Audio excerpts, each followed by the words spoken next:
Udah, kita lanjut ke yang kedua nih ya. Mungkin teman-teman kemarin juga sudah sempat ngisi item untuk surveinya, mungkin udah sedikit familiar gitu ya. Sekarang kita tampilkan kira-kira hasilnya gimana sih gitu ya, teman-teman yang udah ngisi surveinya kemarin. Kita pun juga transparan pengen ngasih tahu hasilnya ke teman-teman aku. Nah, ini ada di Andrew nih. Thank you banget buat Andrew juga yang udah mendesain sedemikian rupa untuk bisa surveinya kita sebar ke teman-teman.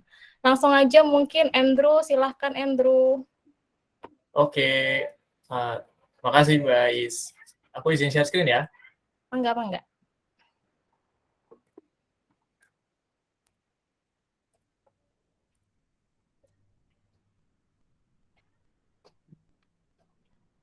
Oke, sebelumnya selamat sore teman-teman semua. Kali ini aku Andrew akan menyampaikan begitu ya hasil dari survei yang sebelumnya kita udah lakukan, yaitu terkait gimana sih sebenarnya pengalaman yang dialami oleh para movers nih, khususnya kita-kita yang saat ini kan berada di tengah work arrangement yang namanya work from anywhere. Nah, sebetulnya sebelum masuk ke datanya, aku pengen sharing sedikit big picture terkait isu work from anywhere ini sendiri gitu.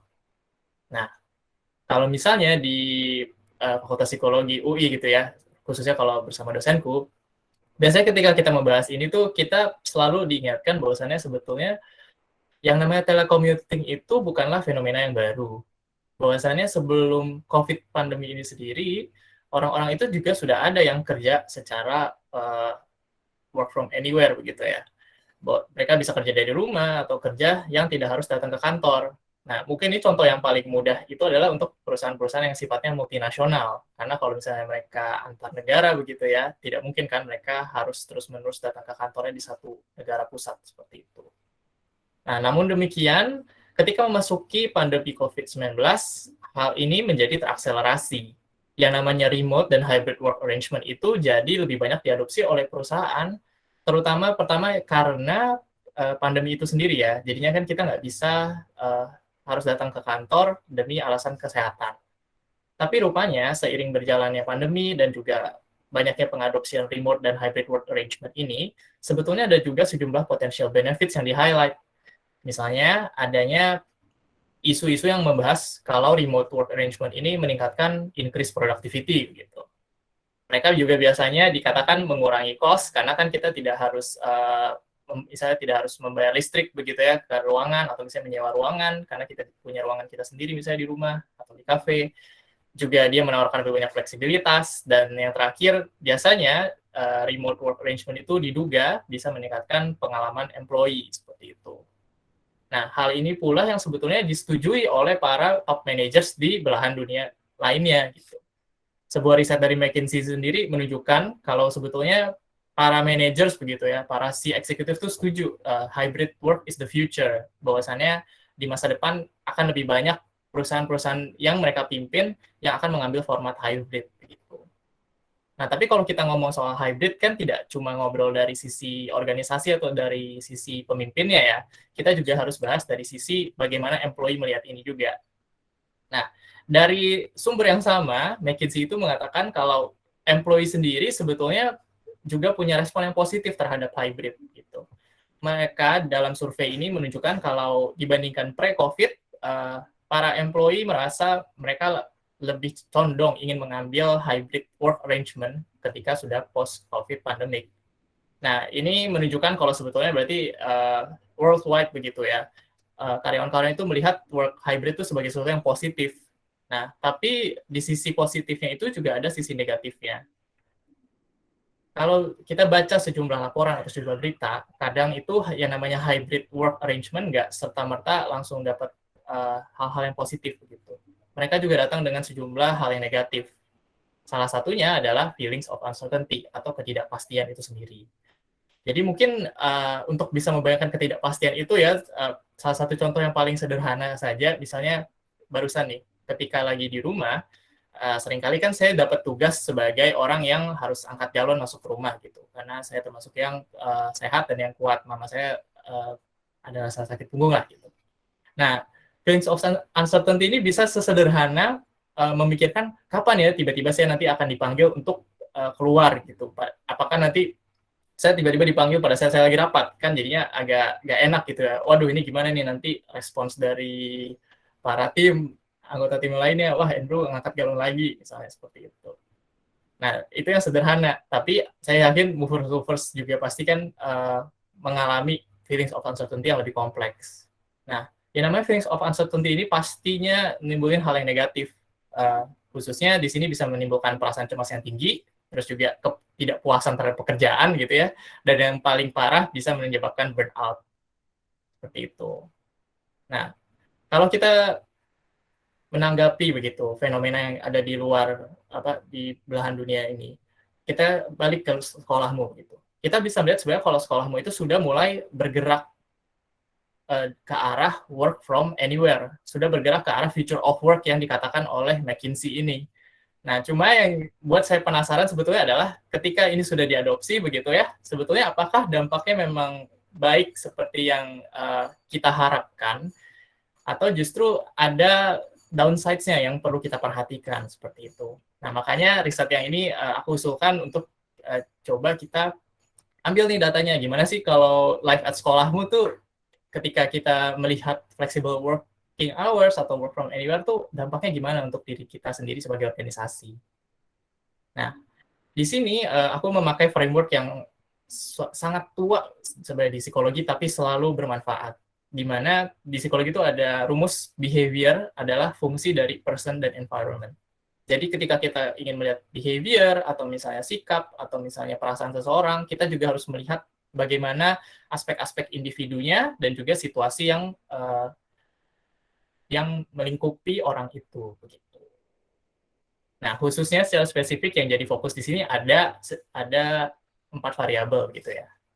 Di level person, di level individu, menurut saya yang penting dilihat di sini adalah work-family conflict.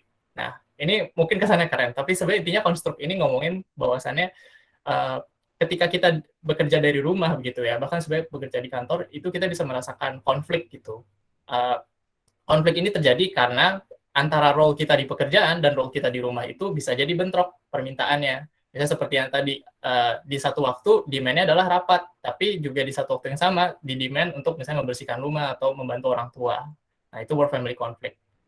Kedua, kita lihat juga dari sisi environment-nya. Di sini yang aku angkat psychological safety, yaitu perasaan aman gitu ya, yang orang miliki terhadap timnya atau mungkin terhadap organisasinya, bahwasannya ketika mereka mengambil suatu risk, mereka itu tidak akan diberi respon yang negatif atau dijatuhkan seperti itu.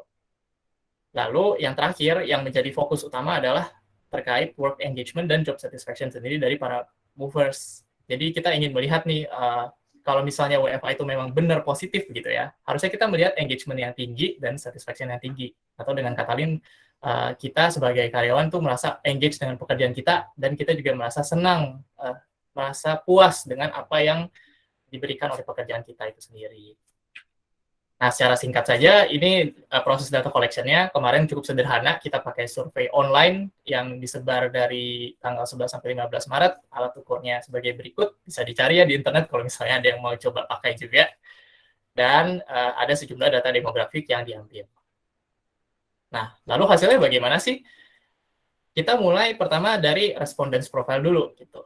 Dari data yang sudah terkumpul itu, kita berhasil mengumpulkan sebanyak 345 responden.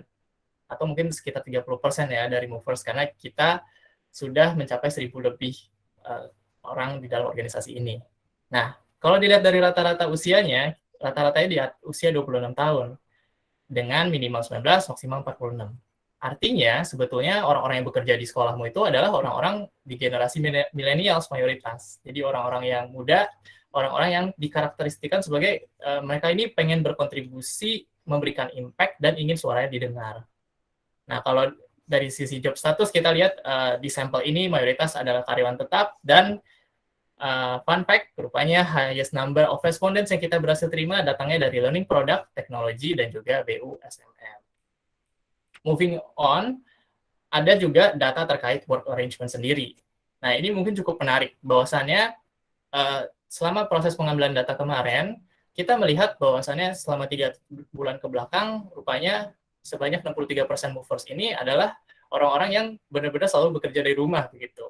Lalu diikuti 28% yang mereka lebih banyak kerja di rumah, berarti ini mereka 3-4 kali di rumah, atau kadang-kadang ke kantor sekali-sekali, atau ke kafe, dan sisanya hanya 5% saja yang biasanya lebih sering ke kantor, seperti itu.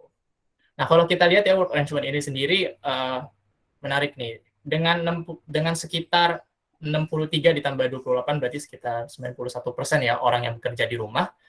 Rupanya tuh dari keseluruhan 60% saja nih yang baru punya dedicated space untuk mereka bekerja. Dan baru 69% yang merasa bahwasannya mereka baru punya adequate tools. Nah, ini bisa dikatakan cukup baik, tapi kita berarti bisa improve lebih banyak karena artinya di dalam sekolah ini sendiri banyak yang kerja dari rumah, tapi mungkin ada nih yang tools-toolsnya masih bisa ditingkatkan, atau mereka perlu dedicated space untuk bisa bekerja dengan lebih baik, seperti itu. Nah, selain work arrangement, yang terakhir kita juga mengambil data terkait marital status. Karena sebetulnya kalau kita bicara soal WFA dan konflik di rumah, kita tidak bisa lepas bahwasannya untuk orang-orang yang sudah berkeluarga biasanya diduga mereka punya konflik yang lebih tinggi, seperti itu. Nah, di sini kita melihat kalau sebetulnya sepertiga dari sampel adalah orang-orang yang sudah menikah, dan dari yang sudah menikah itu 74% sudah punya anak. Dan kita bisa lihat bahwasannya mayoritas di sini yang mereka punya anak ini adalah orang tua yang masih memiliki anak yang kecil, gitu, yang usianya 0-5 tahun, yang mungkin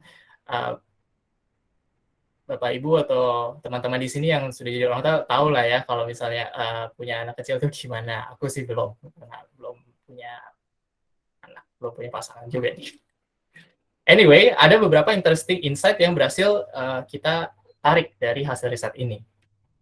Pertama, rupanya work family conflict yang dialami di teman-teman di sekolahmu ini adalah lebih rendah begitu daripada organisasi yang lain. Nah, ini kebetulan sekali aku punya kakak kelas yang juga melakukan riset tentang work family conflict, tapi di BUMN yang bergerak di bidang finance. Nah, kita bisa lihat kalau misalnya dilihat dari skor rata-rata saja ya, sebetulnya ada perbedaan angka yang cukup besar, sekitar 0,4. Dan ini signifikan secara statistik. Artinya bisa dikatakan, ini adalah salah satu mungkin case pertama gitu. WFA itu bekerja dengan baik di life at di sekolahmu. Kenapa? Karena kalau misalnya tidak bekerja baik, harusnya kita berekspektasi ada lebih banyak konflik. Tapi buktinya kita mengalami konflik yang lebih rendah bahkan dibandingkan organisasi lain. Nah, artinya ini salah satu case pertama, ini berhasil nih, work from anywhere dan flexible working hours. Nah, yang kedua yang perlu juga di-highlight adalah jika kita lihat dari sisi job satisfaction, work engagement, dan juga psychological safety, kita berada di angka yang cukup tinggi, di angka 5 dari skala 1-6 begitu.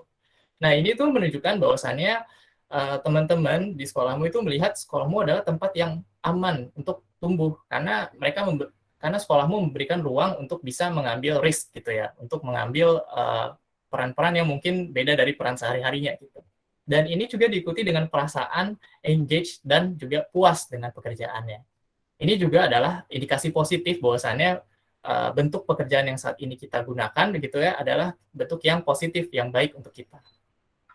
Dan yang terakhir, jika kita coba melihat relasi antara variabel-variabel ini ya, menggunakan regresi, kita bisa melihat sebetulnya work family conflict itu rupanya tetap memiliki dampak terhadap work engagement dan juga job satisfaction. Di mana kalau kita merasa banyak konflik di rumah, ya kita jadinya merasa engagement kita menjadi kurang, kepuasan kita menjadi kurang. Tapi kemudian kita juga bisa berfokus bahwasannya di sekolahmu ini kan kita punya psychological safety yang baik. Dan dari hasil regresi ini kita bisa melihat sebetulnya psychological safety itu punya peran yang positif untuk meningkatkan work engagement dan juga job satisfaction. Bahkan dalam kasus work engagement kita bisa melihat adanya koefisien standar yang lebih tinggi. Nah, ini menunjukkan kalau sebetulnya apa yang membuat sekolahmu itu bekerja gitu ya, bisa dengan baik beradaptasi dengan konsep work from anywhere adalah tadi kultur yang sifatnya psychological safe, sehingga itu membuat dampaknya menjadi WFA ini menjadinya cocok dengan kita, jadi positif untuk kita. Nah, akhir kata ini adalah 3 hal yang bisa ditarik dari riset kita. Pertama adalah being home at home. Dengan adanya konsep work from anywhere ini, kita bisa melihat sebetulnya movers itu mengalami konflik yang minimal dengan keluarganya. Hal ini mungkin berkaitan juga dengan tadi ya, adanya policy flexible working hours. Jadinya kita tidak serta-merta terpaksa gitu, harus meletakkan pekerjaan kita di waktu yang jadi prioritas utama. Dengan flexible hours, kita bisa memprioritaskan hal-hal yang lebih penting kita. Kedua adalah just be you. Kita melihat kalau sebetulnya lingkungan sekolahmu ini safe dan comfortable untuk tumbuh. Ini juga mungkin yang membuat dia menjadi sangat menarik untuk karyawan-karyawannya yang sifatnya lebih berusia lebih muda, yang pengen benar-benar membuat impact. Karena untuk ingin bisa membuat impact, kita harus lebih banyak eksperimen, dan untuk bisa lebih banyak bereksperimen, kita butuh space yang aman untuk bisa mencoba hal dan juga berlaku salah. Dan yang terakhir adalah cultural fit. Nah, kultur dan fasilitas yang di-provide dari sekolahmu ini ditunjukkan positif dengan adanya tingkat work engagement yang tinggi dan juga satisfied dari hasil riset sebelumnya. Nah, dari hasil riset ini jadi bisa dikatakan ya kalau sebetulnya overall WFH ini punya dampak yang positif terhadap kita sebagai karyawan di sekolahmu. Nah, jadi teman-teman untuk yang kemarin sempat menyatakan kayak, aduh khawatir nih kalau hasilnya negatif, nah ini terjawab ya lewat hasil riset ini bahwasannya dampaknya positif, dan I think work from anywhere is here to stay. Nah, demikian presentasi dari aku, sekian. Wow, mantap banget nih. Thank you, Andrew. Tepuk tangan yuk semuanya buat Andrew.